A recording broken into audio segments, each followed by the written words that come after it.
یہ عمل ہے تو چھوٹا، لیکن ایسا عمل ہے جو آپ کی تقدیر کو بدل سکتا ہے۔ بہت ہی آسان عمل ہے جسے مرد حضرات بھی کر سکتے ہیں اور عورتیں بھی کر سکتی ہیں۔ یہ عمل کیا ہے اور اس کی طاقت کیا ہے، اس حوالے سے آپ کو نبی کریم صلی اللہ علیہ وسلم کے دور کا ایک واقعہ سناتا ہوں۔ پیارے بھائیوں اور میری بہنوں، آپ نے اس ویڈیو کو بغیر اسکپ کیے دیکھنا ہے تاکہ آپ اس عمل کو اچھی طرح سے سمجھ سکیں۔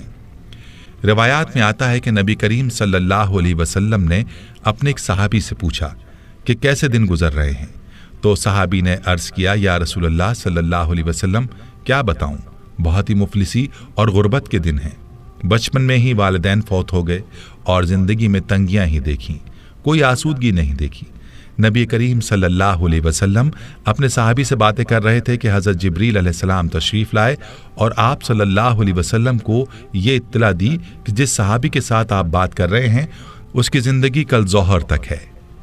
نبی کریم صلی اللہ علیہ وسلم کی آنکھوں میں آنسو آ گئے۔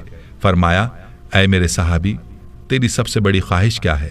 بتاؤ تاکہ میں تمہاری خواہش پوری کروں۔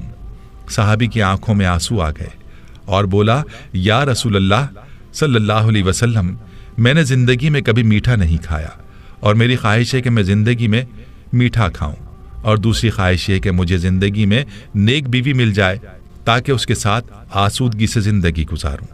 نبی کریم صلی اللہ علیہ وسلم نے حضرت ابوبکر، عمر اور حضرت علی رضی اللہ عنہم کو بلایا اور اس شخص سے پوچھا، کیا تمہاری نظر میں کوئی رشتہ ہے؟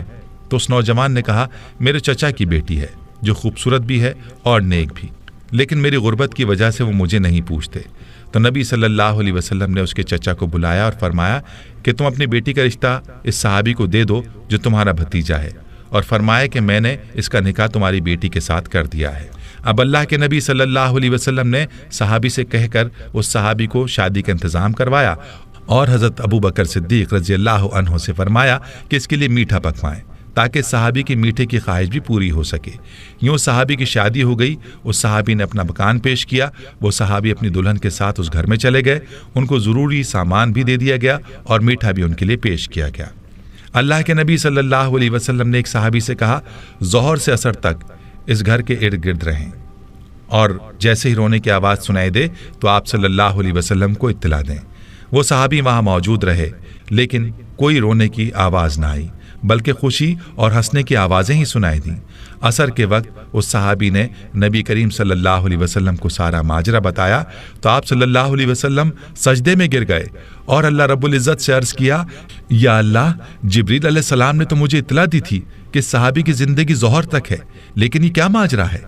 تو غیب سے آواز آئی، اے میرے حبیب، تقدیر میں یہی تھا کہ اس کی زندگی ظہر کے وقت تک تھی، لیکن جب آپ نے اس کی شادی کی اور اس کی خواہش پوری کرنے کے لیے اس کے لیے میٹھا بھی بھیجا تو رات کو یہ صحابی کھانا کھانے کے لیے اپنی بیوی کے ساتھ بیٹھا، ابھی کھانا کھایا ہی نہیں تھا کہ دروازے پر فقیر نے آواز لگائی کہ میں بھوکا ہوں، اللہ کے نام پر کچھ دے دو۔ تو صحابی نے بیوی سے اجازت لے کر وہ سارا کھانا اس فقیر کو دے دیا، اور وہ میٹھا جس کی وہ خواہش رکھتا تھا وہ بھی اس نے فقیر کو دے دیا۔ جب فقیر کو اس نے کھانا دیا تو فقیر نے دعا دی کہ اللہ تمہاری جوڑی سلامت رکھے اور تمہیں زندگی میں خوشیاں عطا کرے۔ تو میری عزت کی قسم، مجھے اس نوجوان صحابی کی ادا پسند آئی اور میں فقیر کی دعا کو ٹال نہ سکا، یوں اس کی زندگی کو میں نے بڑھا دیا۔ تقدیر کا لکھا یہی تھا کہ اس نے ظہر کے وقت مر جانا تھا، لیکن صدقے نے اس کی جان بچا لی۔ پیارے بھائیوں اور میری بہنوں، یاد رہے کہ صدقے میں اور دعا میں اللہ نے بڑی طاقت رکھی ہے۔ یہ دعا ہی ہے جو تقدیر کو بھی بدل دیتی ہے، اور صدقے میں بھی یہ طاقت ہے کہ وہ آفات اور آنے والی بلاؤں کو دور کر دیتا ہے۔ تو میرے بھائیوں، آج کا جو عمل ہے وہ صدقہ ہے۔ آپ نے اپنے مسائل کے حل کے لیے صدقہ کرنا ہے، اپنی پریشانیوں کو صدقے سے دور کرنا ہے، اور صدقہ بھی ایسا ہو جو کہ ضرورت مندوں کی ضرورت کو پورا کرے۔ ورنہ آج کل جو رواجی صدقہ ہم دیتے ہیں، روپیہ 2 روپیہ پکڑا دیے، 5-10 روپے دے کر ٹال دیا، ایسا صدقہ نہ ہو، بلکہ ہم ضرورت مندوں کو تلاش کریں اور ان کی ضروریات کو پورا کریں، صرف اور صرف اللہ کی رضا کی خاطر، اور کوئی مقصد بیچ میں نہ ہو۔ جب اس طرح کا صدقہ کریں گے تو پھر آپ دیکھیں گے کہ آپ کی پریشانیاں کیسے دور ہوتی ہیں اور آپ کی تقدیر کیسے بدلتی ہے۔ ہمیں چاہیے کہ اپنے ارد گرد رشتہ داروں میں دیکھیں کون ہے جو نادار ہے، جو مفلس ہے، اس کی مدد کریں، اور اپنے دروازے پر آنے والے فقیر کو ہم خالی نہ لوٹائیں بلکہ اس کی ضرورت کو پورا کریں۔ پھر دیکھیں کہ آپ کی پریشانیاں اور بیماریاں کیسے ختم ہوتی ہیں اور آپ کی آفات و بلیات سے کیسے حفاظت ہوتی ہے۔ پیاری بہنوں اور میرے بھائیوں، جب بھی آپ کو کسی پریشانی کا سامنا ہو تو صدقہ کر دیا کریں، اللہ کے فضل سے پریشانی دور ہو جائے گی۔ یہاں آپ کو صدقے کے چند فضائل بتاتا ہوں، ضرور ملاحظہ کیجیے گا۔ یاد رہے کہ صدقہ اللہ تعالیٰ کے غصے کو دور کرتا ہے اور بری موت سے بچاتا ہے، جیسے کہ ابو سعید خدری رضی اللہ تعالیٰ عنہ کہتے ہیں، رسول اللہ صلی اللہ علیہ وسلم نے فرمایا، پوشیدہ صدقہ اللہ تعالیٰ کے غضب کو ٹھنڈا کر دیتا ہے، صلہ رحمی عمر میں اضافہ کرتی ہے، نیک عمل آدمی کو برائی کے گڑھے میں گرنے سے بچاتا ہے۔ رواہ بہقی۔ ایک اور روایت میں آتا ہے کہ قیامت کے دن مومن اپنے صدقے کے سائے میں ہوگا، اور اسی حوالے سے مرزد بن عبداللہ رضی اللہ عنہ نبی کریم صلی اللہ علیہ وسلم کے بعض صحابہ سے روایت کرتے ہیں کہ انہوں نے رسول اللہ صلی اللہ علیہ وسلم سے سنا، آپ فرماتے تھے کہ قیامت کے روز صدقہ ایماندار کے لیے سایہ ہوگا۔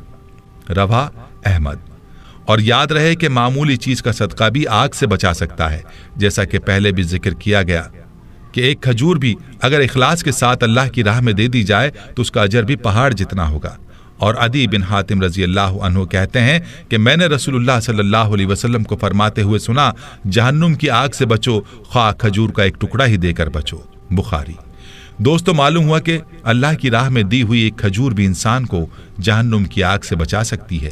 ایک روایت میں آتا ہے کہ صدقہ گناہوں کو بجھا دیتا ہے۔ نبی کریم صلی اللہ علیہ وسلم نے فرمایا، صدقہ گناہ کو بجھا دیتا ہے جیسے پانی آگ کو بجھا دیتا ہے۔ ترمذی۔